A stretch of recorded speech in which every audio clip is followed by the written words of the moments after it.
ಮಾಗಡಿ ತಾಲೂಕು ಸೋಲೂರು ಕುದೂರು ಮುಖ್ಯ ರಸ್ತೆಯ ಅರಸನಕುಂಟೆ ಬಳಿ ಭಾನುವಾರ ಸಂಜೆ ಸಂಭವಿಸಿದ 2 ಆಟೋಗಳ ನಡುವಿನ ಭೀಕರ ರಸ್ತೆ ಅಪಘಾತದಲ್ಲಿ ಕುದೂರು ಬಸ್ ನಿಲ್ದಾಣದಲ್ಲಿರುವ ಬಾಲಾಜಿ ಮೆಡಿಕಲ್ ಸ್ಟೋರ್ ಮಾಲೀಕರಾದ ಜಯಪ್ರಕಾಶ್ ಮತ್ತು ದಂಪತಿಗಳು ಹಾಗೂ ಓರ್ವ ವೃದ್ಧೆ ಮೃತಪಟ್ಟಿದ್ದಾರೆ. ಇನ್ನು ಘಟನೆಯಲ್ಲಿ ಆಟೋ ಒಳಗಿದ್ದ ಪ್ರಯಾಣಿಕರಿಗೆ ಗಂಭೀರ ಗಾಯಗಳಾಗಿದ್ದು ಸೋಲೂರು ಹಾಗೂ ಸ್ಥಳೀಯ ಆಸ್ಪತ್ರೆಗಳಲ್ಲಿ ಚಿಕಿತ್ಸೆಗಳನ್ನು ಪಡೆದಿದ್ದಾರೆ.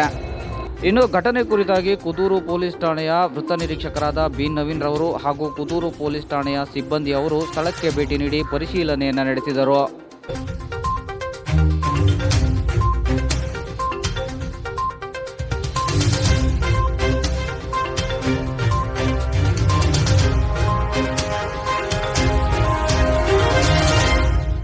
ಆಕ್ಚುಲಿ ಇವತ್ತು ಏನು ಘಟನೆ ಆಯಿತು ಮೇಡಮ್? ಈ ಸೋಲೂರಿಂದ ಬರಬೇಕಾದ್ರೆ ಈ ಘಟನೆ ಹೇಗೆ ಹೋಗಿದ್ದೆ?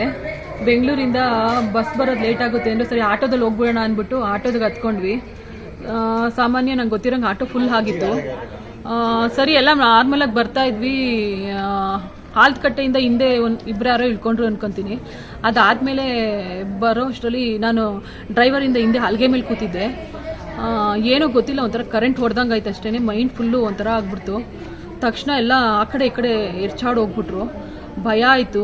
ಆದರೂ ಧೈರ್ಯ ಮಾಡಿ ಫಸ್ಟು ಯಾರಾದರೂ ಜನನ ಕರೆಯೋಣ ಅಂದ್ಬಿಟ್ಟು ಆ ಸಂದಿಲ್ ನುಸುಳ್ಕೊಂಡು ಈಚೆ ಬಂದ್ಬಿಟ್ಟು ಏನಾದ್ರು ಯಾರನ್ನಾರು ಸೇವ್ ಮಾಡ್ತಾರೇನೋ ಅಂದ್ಬಿಟ್ಟು ನನಗೂ ಆಗ್ತಾಯಿಲ್ಲ. ಆದರೂ ಕಷ್ಟಪಟ್ಟು ಅರ್ಶಿನಗುಂಟೆಗೆ ಬಂದು ಎಲ್ಲರೂ ಕರೆದೆ. ಪಾಪ ಅಲ್ಲಿರೋರೆಲ್ಲ ಸ್ಪಂದಿಸಿದ್ರು.